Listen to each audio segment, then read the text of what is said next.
Bismillahirrahmanirrahim. Assalamualaikum warahmatullahi wabarakatuh. Sahabat-sahabat mahasiswa yang dimuliakan Allah, kita bertemu kembali dalam mata kuliah fikih dan manajemen wakaf. Melanjutkan kaji kita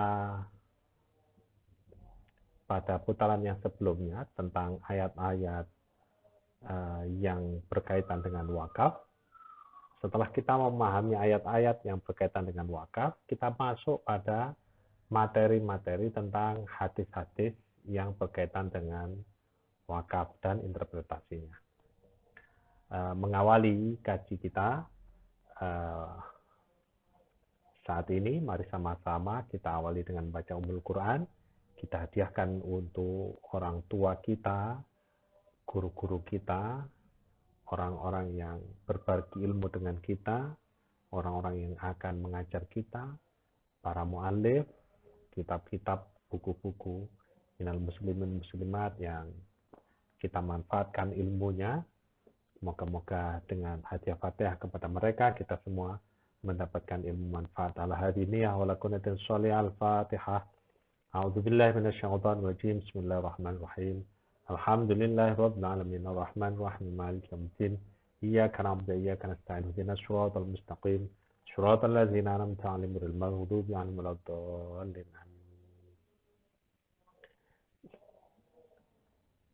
Bismillahirrahmanirrahim. Nawaitu ta'alluma wa ta'lima wa tadhakkura wa tadhkir wa naf'a intifa' li fadati istifadah wa hasala tamassuki bi kitabillah sunnati rasulih wa du'a ilal huda wa dalatal khair ibtigha'u jillah wa mardati wa qurbi wa thawabih. Baik, kita masuk pada hadis pertama yang berkaitan dengan hadis wakaf. Hadis ini mungkin sudah sangat populer karena seringkali digunakan untuk mereka-mereka yang mencari dana bantuan, seringkali dibaca ini. An Abi Hurairah qala anna Nabiy sallallahu alaihi wasallam qala idza matal insan, ketika manusia itu mati, in qata amalu, amalnya terputus, illa min salas, kecuali tiga hal, yaitu yang terus mengalir selama dia masih hidup, selama dia meskipun dia sudah mati gitu. Yang pertama sedekah jariyah, ilmun yantafa'u bih, waladun shalih yad'ulah, dan orang-orang soleh yang mendoakan. Jadi ada sedekah jariyah, ilmu yang manfaat, anak soleh yang mendoakan. Ya, ini kalimatnya umum sekali, waladun soleh, berarti tidak juga disebut waladuhu soleh. Artinya bisa jadi seseorang yang mendoakan, mentahlilkan orang lain itu dia istifadah, mendapatkan faedah dari doa orang lain itu, karena yang mendoakan walad soleh ya ta'ulah begitu. Tidak semua ulama mengatakan bahwa ini adalah hadis yang berkaitan dengan wakaf. Salah satu contohnya Imam Hasan al-Basri, dia mengatakan berdasar hadis afdhalus shadaqah ayyata'allamal mar'u al-muslimah,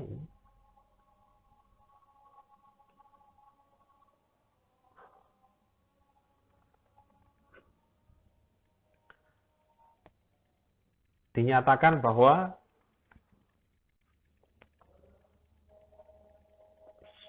sedekah yang terbaik adalah bila seseorang itu mengajarkan sebuah ilmu, belajar. Al-mar'u al-muslimu, yata'alam al-muslimu,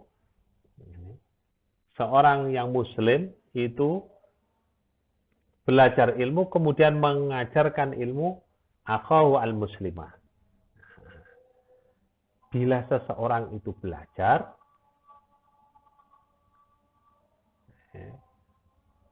ilmu, kemudian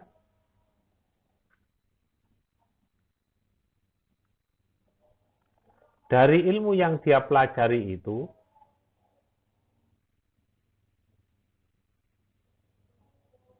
dia mendapatkan ilmu, kemudian mengajarkan ilmunya itu kepada akhwal muslim. Di sini ada kaitannya sedekah jariyah. Dan sedekah yang paling utama adalah mengajar. Maka berdasar hadis ini, hadis Hasan Basri ini, sebagian ahli ilmu mengatakan bahwa idamatal insan ini adalah porsinya untuk mu'alim, untuk pengajar. Kenapa kok demikian? Karena sedekah yang terbaik adalah mengajar ilmu. Ilmu yang manfaat adalah ilmu yang diajarkan.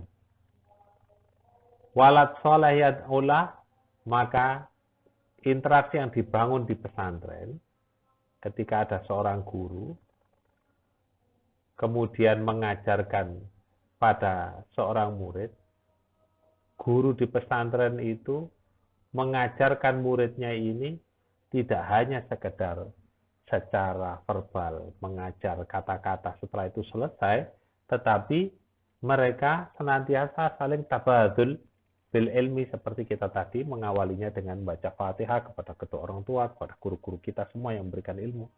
Ini kan berarti walatun salayat ulah, berarti porsinya ini untuk mu'alim. Nah, begitu. Sebagian ahlul ilmi memaknakan seperti itu. Baik. Tetapi jumhur ulama, sebagaimana dinyatakan dalam Fathul Mu'in, di sini dinyatakan bahwa sedekah jariyah yang ada dalam hadis ini dimaksudkan sebagai wakaf, bukan jenis sedekah yang lain. Meskipun juga ada amal-amal jariyah yang lain yang termasuk bagian daripada sedekah jariyah ini, yang senantiasa terus-menerus manfaatnya itu berkembang kepada insan yang meskipun dia sudah sudah mati. Ya. Kemudian diantaranya adalah seperti menanam kurma. Selama kurma itu masih dimanfaatkan oleh banyak orang, benteng untuk menghadapi musuh, selama benteng itu manfaat, sumur yang dialirkan untuk kepentingan umum, selama itu manfaat, maka itu terus pahalanya mengalir, membangun rumah singgah, majelis zikir, mengajarkan ilmu Quran dan lain sebagainya, sebagaimana disebutkan oleh Al-Manawi dalam kitab Fathul Qadir juz 1 halaman 25.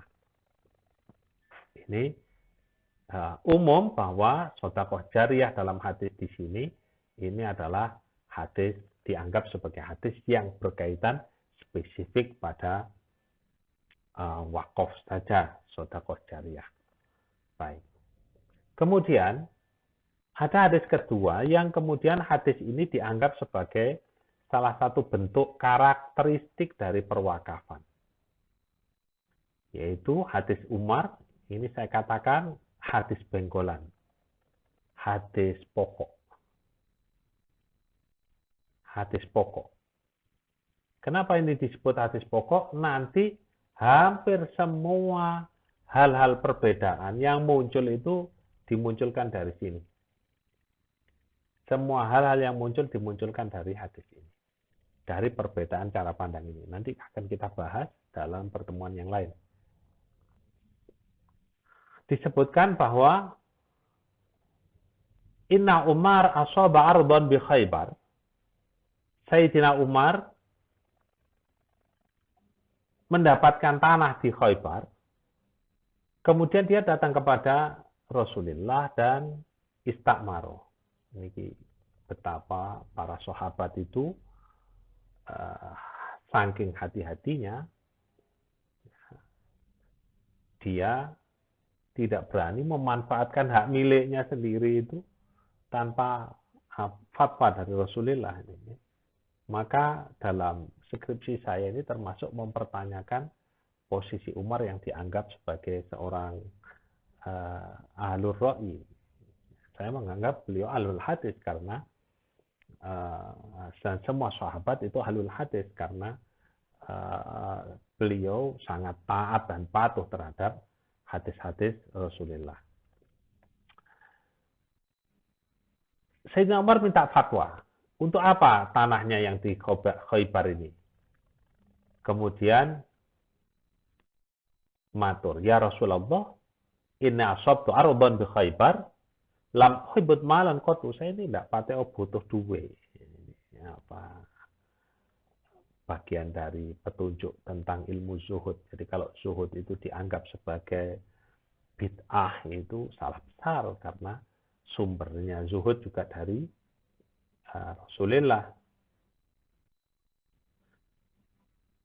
Kemudian, "Fama ta'muruni, apa yang kau perintah untukku ya Rasulullah?" Kemudian Rasulullah mengatakan, ini insik tahabas ta'aslah. Kalau kau ingin, jaga asalnya dan tasodak biha, sodakohkan hasilnya. Kemudian Umar mensedekahkan annaha la tuba. Yang disodakohkan itu pokoknya tidak dijual, la tuhab, tidak dihibahkan, la turas, tidak diwariskan, wa tasodak biha, dan hasilnya disodakohkan kepada fuqara. Jadi karakteristik perwakafan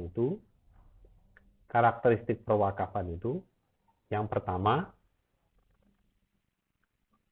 ini tadi tidak dijual dan diberikan kepada orang yang spesifik. Hasilnya jadi firriqab, untuk riqab, sabilillah, untuk tamu, dhaif, dan lain sebagainya.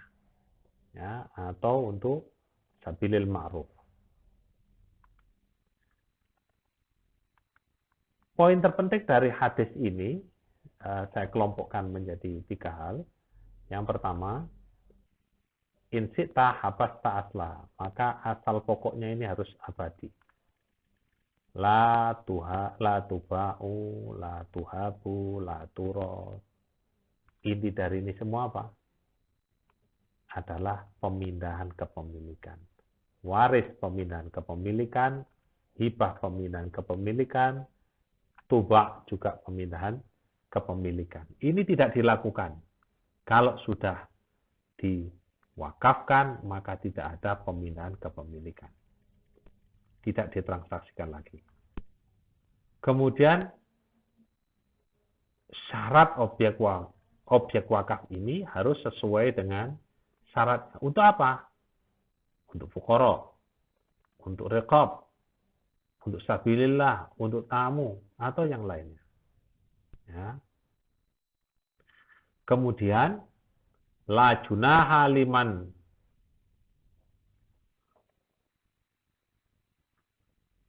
walaiha ayyakula bil ma'ruf.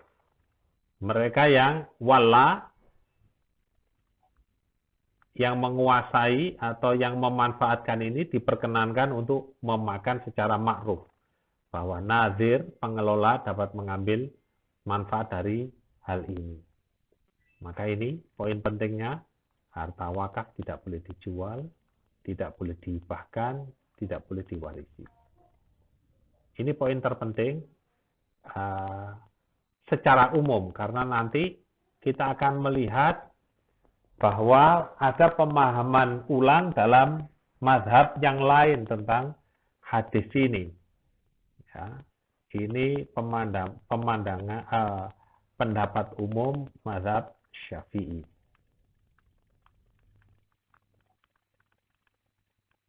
Ya. Oke. Hadis selanjutnya tentang motivasi penyelenggaraan wakaf. Ada hadis yang menyatakan Anas bin Malik lama qadima Rasulullah sallallahu alaihi wasallam, pada saat Rasulullah datang al-Madinata, ke Madinah, amara bibina'il masjid. Nabi memerintahkan untuk membangun masjid. Wa qala ya Bani Najjar. Jadi dari tempat yang ditentukan oleh Rasulullah ini, Nabi melihat ada pemilikan tanah itu milik Bani Najjar. Dan ini yang perlu kita contoh. Apa yang disampaikan Rasulullah? Saminuni biha itikum. Berapa harganya tanahmu? Saya beli. Ini keren. Tidak seperti umumnya kita minta sumbangan. Rasulullah langsung nyatakan saminuni biha itikum. Hada. Kemudian Bani Najjar mengatakan, qalu la wallahi la natlubu samana. Kami tidak mencari harganya, illa ilallah, kecuali untuk manfaat Allah. Nah, ini sebagian nanti dalam sejarah wakaf kita temukan bahwa ini dianggap sebagai proses wakaf yang pertama. Nah, ini motivasi untuk tidak minta-minta. Motivasi untuk bertabarruk. Nah, dalam riwayat lain dikatakan, kata Nabi Shallallahu Alaihi Wasallam, wa kana qad malakami atas sahmin min Khaybar, faqala qad asabtu malan lam usib mislahu, wa qad aratu an ataqarrab bihi ila Allah Taala, faqala habbisil asal wa sabbil samrah. Ini riwayat lain dari hadis Umar. Ini kalimatnya an ataqarrab ilaihi. Berarti fungsi kurbah di sini yang diburu, bahwa motivasi wakaf itu harus motivasi kurbah. Pada saat kita berburu wakaf, berwakaf, orientasinya kita luaskan untuk lillah, untuk kemanfaatan umum. Manfaatan umum itu yang memanfaatkan siapa? Yang memanfaatkan juga an-nas. Dan siapa an-nas itu? An-nas itu adalah makhluk. Nah, makhluk itu siapa? Makhluk itu ciptaannya Allah. Berarti pada saat kita berbuat baik kepada makhluk, maka sama halnya kita berbaik kepada penciptanya, Allah. Ini motivasi penyelenggaraan wakaf, bahwa orientasi utamanya harus kurbah taqarrub kepada Allah, upaya untuk melakukan pendekatan kepada Allah. Kemudian selanjutnya ada hadis lagi tentang Utsman. Utsman ini membeli bi'ru rumah. Jadi ada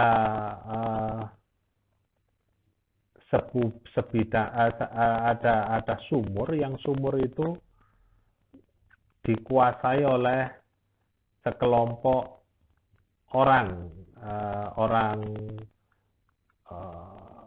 sekelompok orang Yahudi, yang seorang Yahudi ini kemudian menjual setiap timba ini. Akhirnya kemudian menjual sampai 30 dinar. Akhirnya Nabi ini menyatakan, barang siapa yang membeli sumur rumah, maka setiap timba di sini ini seperti halnya timbanya seorang muslim. Semuanya, setiap timba bernilai timba umat Islam. Maka kemudian Utsman berupaya membeli tanah ini. Pada saat berupaya membeli tanah ini, si Yahudi ini kemudian berkata, oke, saya jual, tapi saya mau jualnya cuma separuh. Dan dijual separuh itu dibeli oleh Utsman. Gimana caranya separuh? Hari ini jatahnya Utsman, besok jatahnya Yahudi. Hari ini jatahnya Utsman, besok jatahnya Yahudi. Pada saat itulah kemudian Utsman mengumumkan kepada masyarakat, kalau kamu membutuhkan air, Jangan pada saat gilirannya sang Yahudi, tapi pada saat giliran saya ambil secara gratis. Ini bentuk yang dibutuhkan oleh masyarakat. Di mana masyarakat itu butuh air, ya air itu yang dipenuhkan. Bukan kemudian masyarakat butuh air, kita malah membuat masjid. Masyarakat butuh jalan, malah kita membuat yang lain. Inilah yang kemudian tidak diinginkan dalam Islam. Jadi sekarang ini masjid sudah luar biasa banyaknya, tetapi kemudian kita masih terus berlomba-lomba membuat masjid. Dengan terjebak pada pemaknaan man bana masjidan banallahu baitan fil jannah. Padahal bana dalam disebutnya, bana dalam yang disebutkan itu ya, bana masjidan itu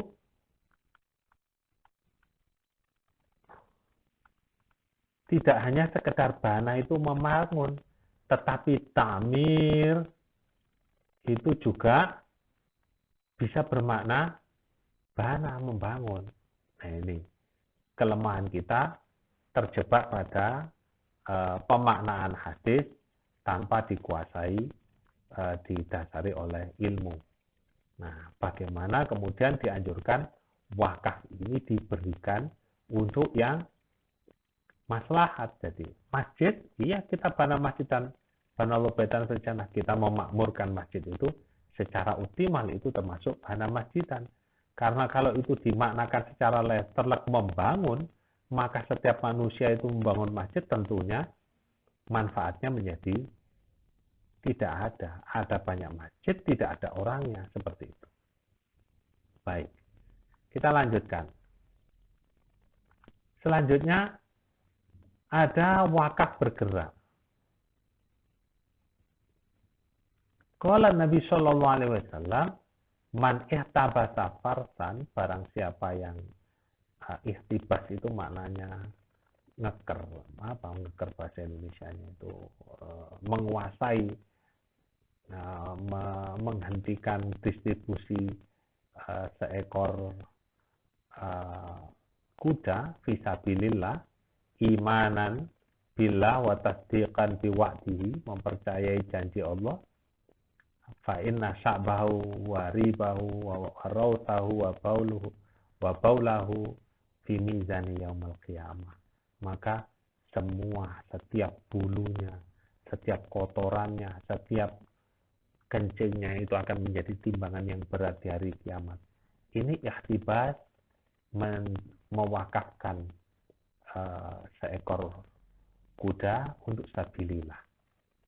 Nah, inilah motivasi kemudian sebagian ulama nanti akan kita bahas menjelaskan tentang pembolehan wakaf bergerak, meskipun nanti ada juga yang tidak membolehkan. Ini hadis dari Ali bin Hafsin, dari Ibnu Mubarak, dari Thalha bin Abi Sa'id. Kita lanjutkan. Kemudian persyaratan wajib ini harus dipenuhi. As-sahabah waqafu wa katabu syurutahum. Fakataba Umar ibn al-Khattab, kemudian Umar bin Khattab mengatakan bahwa sedekahnya atau wakafnya itu lisail, untuk peminta-minta, mahrum orang yang tercegah, wadhaif dan tamu, walidil qurba dan untuk para orang-orang terdekat, dan untuk sabilillah.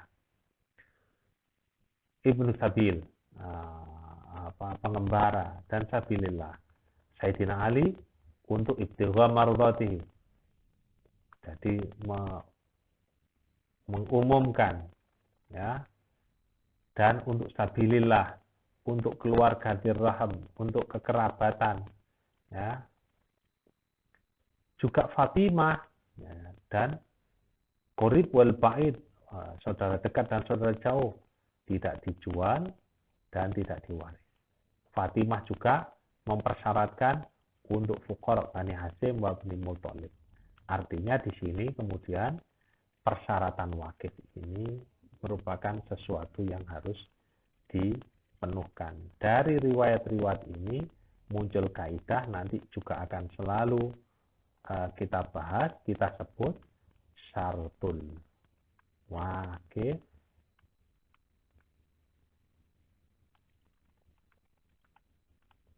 karena sisare.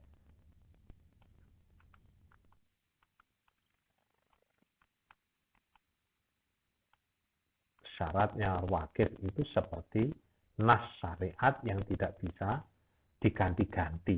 Jadi kalau inginnya wakif itu membangun A untuk A, maka tidak boleh digunakan untuk B. Nanti muncul perdebatan bagaimana kemudian seseorang itu wakaf untuk masjid, kemudian ternyata juga digunakan untuk madrasah. Nah, ini juga akan muncul perdebatan-perdebatan karena kaidah ini syartul wakif karena syar'i. Syarat wakif itu seperti syariat yang tidak bisa dirubah-rubah. Baik, kita lanjutkan. Kemudian subjek yang mewakafkan. Tidak semua orang itu diperintahkan untuk wakaf. Maka di sini pada saat salah seorang sahabat itu dilaporkan bahwa Ibnu Jamil, Khalid bin Walid, Abbas bin Abi Thalib ini tidak mau bersedekah, maka Rasulullah mengatakan, manakum Ibnu Jamil? Ibnu Jamil itu fakir, orang fakir. Dia bukan tidak mau sodako, tapi gak duwe apa-apa, tidak punya apa-apa. Karena tidak punya apa-apa, maka tidak boleh dipaksa untuk sodako. Khalid itu kita dianggap para sahabat dianggap zalim kalau kemudian Khalid itu dianggap mana'a karena dia sudah menjadikan ziroknya itu untuk zirok itu untuk baju perangnya itu untuk sabilillah, untuk sudah diwakafkan. Nah, ini hadis ini menjelaskan bahwa tidak semua orang, jadi wakaf itu bukan wajib. Wakaf itu bukan perkara wajib. Ya, wakaf itu bukan perkara wajib. Ya. Nah, tetap dia hanya volunteer yang tidak bisa dipaksakan.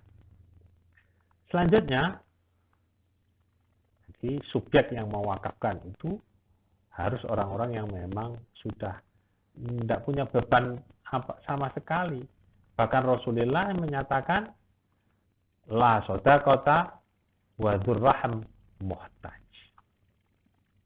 Sodako, tidak ada orang itu boleh sodako kalau keluarganya itu masih butuh. Kalau dzurrahmnya itu masih butuh, orang terdekatnya masih butuh, ya bagaimana mungkin kita memberikan kepada yang lain, kecuali nanti masuk pada tataran seperti Sayyidina Abu Bakar bin Khattab, Sayyidina Abu Bakar As-Siddiq yang pada saat menyerahkan semua hartanya ditanya, mana yang kau sisakan untuk keluargamu? Saya menyisakan hubbullah wa hubbun nabi. Nah, kalau ini spesial, tidak bisa dijadikan kaidah umum. Nah, kaidah umum untuk masyarakat umum, untuk orang awam, ya inilah sodakota wa dzurraham muhtaj. Tidak ada sodakoh itu boleh diberikan pada saat masyarakat itu keluarganya membutuhkan. Kemudian selanjutnya, sodakoh itu juga ada penekanan. Kalau bisa sodakoh itu yang pahalanya semakin banyak. Nah, kepada siapa sodakoh yang semakin banyak itu? Ya kepada dzurraham. Rasulullah nyatakan sodakotuka alal masakin, itu sodakoh. Sedekahmu kepada orang miskin itu sedekah satu. Tapi sedekahmu kepada orang-orang keluargamu yang membutuhkan itu isnatani, ada dua pahala, yaitu pahala sedekah dan pahala silaturahim. Di sini kemudian sasaran wakaf diperkenankan untuk wakaf ahli. Ya. Wakaf ahli untuk keluarga. Jadi mewakafkan sesuatu untuk keluarga itu menjadi sesuatu yang diperkenankan. Selanjutnya, sedikit tentang berkaitan dengan sejarah wakaf. Wakaf disyariatkan pada tahun kedua, sebagian ulama mengatakan tahun kedua Hijriah, berpendapat terhadap apa yang dilakukan Umar bin Khattab terhadap tanahnya di Khaybar, yang tadi saya sebut sebagai hadis pokok, ya, hadis penggolan, hadis pokok, ini dianggap sebagai poin perilaku wakaf pertama. Tapi ada pendapat lain yang mengatakan bahwa hadis wakaf yang pertama itu terjadi pada saat Bani Najjar itu Nabi membangun Kuba itu. Maka orang Ansor menyatakan bahwa wakaf pertama itu ya wakafnya Rasulullah yang digunakan untuk Masjid Kuba. Ada pula yang kemudian menganggap hadis wakaf pertama itu terjadi dari Muhairik, seorang Yahudi. Ini menarik. Nanti kemudian dari hadis Muhairik ini kita akan menemukan bahwa ada sebagian ulama yang mengatakan bahwa wakaf itu tidak spesifik bersumber, ya, wakifnya itu tidak harus Muslim saja, tapi wakif itu juga boleh yang ghairu Muslim. Berdasar kasus Muhairik ini, yang mewasiatkan seluruh hartanya untuk Rasulullah.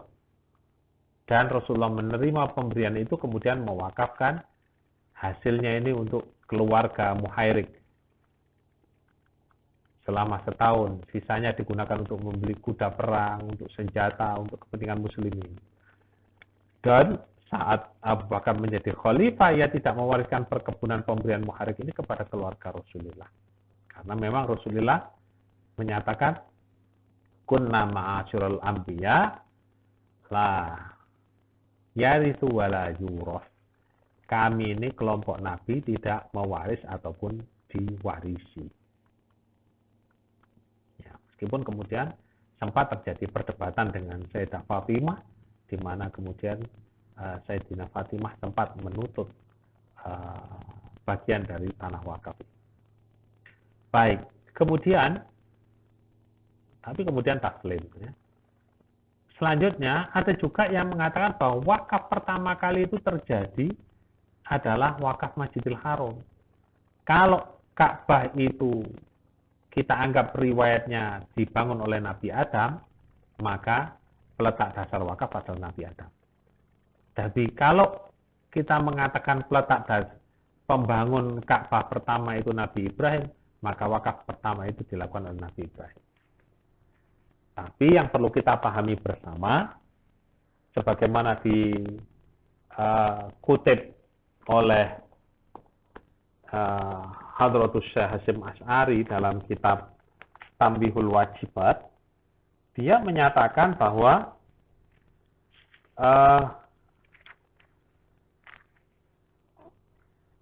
As-Subuki menyitir pernyataan As-Subuki bahwa syariat sejak Nabi Adam sampai Nabi Isa ini adalah syariat Rasulullah. Karena yang pertama diciptakan oleh Allah adalah Nur Muhammad. Karena cahaya Nabi Muhammad ini, para anbiya ini para nabi-nabi ini, Nabi Adam sampai Nabi Isa, ini dia hanya sekedar biwaswi naib, pengganti saja. Syariatnya semua syariat Rasulullah, termasuk wakaf ini. Ini sebagaimana bisa Anda buka dalam kitab Ziyadatul Ta'liqat karangannya Hadratus Hasyim Asy'ari. Kemudian ada juga yang mengatakan Al-Maqrizi menyebut bahwa dinasti Romawi pernah menjadikan seluruh wilayah Macedonia ini sebagai wakaf untuk kesejahteraan gereja.